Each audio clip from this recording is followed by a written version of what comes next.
Hi అండి. ఈరోజైతే కూరగాయలు ఏమీ లేవండి ఇంట్లో. బయట కూడా వర్షం పడుతుంది. ఏ ఆకుకూరలో అబ్బాయి రాలేదు. అందుకని నిమ్మకాయలు ఉంటే వాటిని చట్నీ చేద్దాం కదా అని ఒక ఐడియా వచ్చింది. ముందు ట్యాప్ కింద వాటిని కడుక్కున్నానండి. తర్వాత మంచి వాటర్ పోసుకొని స్టవ్ మీద పెట్టుకున్నాను.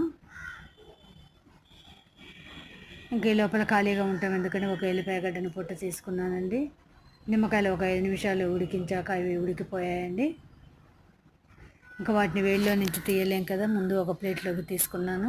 అవి చల్లారాక ఇలా ఒత్తి చూస్తే అన్నీ పగిలి ఉన్నాయండి. ఇలా పగిలితే అవన్నీ మెత్తగా ఉడికినట్టే. ఇంకా మనం ఎంతసేపు ఉంచాల్సిన అవసరం లేదు, 5 నిమిషాలు ఉడితే సరిపోతుంది. వాటిని చెరసగం చేసుకొని వాటిల్లో ఉన్న గింజలన్నీ బయటికి తీసేసుకున్నానండి. ఇంకా నీళ్ళు నేను పారబోయలేదండి, వాటిని ఏం చేస్తానో తర్వాత చెప్తాను. అలా తీసుకున్న ఎల్లిపాయ కచ్చాపచ్చాగా రోట్లో వేసి దంచుకున్నాను. దానికి సరిపడగా కారం, ఉప్పు, జీలకర్ర పిండి, మెంతి పిండి, కచ్చాపచ్చా దంచిన ఎల్లిపాయ ముద్ద, ఇంక ఇవన్నీ వేసి మంచిగా కలిసేలాగా కలుపుకోవాలండి. తర్వాత మనం బాండీ పెట్టుకొని తాలింపు చేసుకోవాలి చట్నీలోకి. నూనె వేడొచ్చిందండి. జీలకర్ర, ఆవాలు, ఎండిమిరపకాయలు, శనగపప్పు,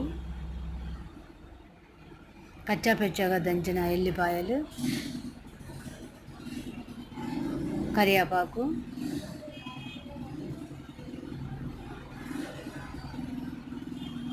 కొంచెం పసుపు,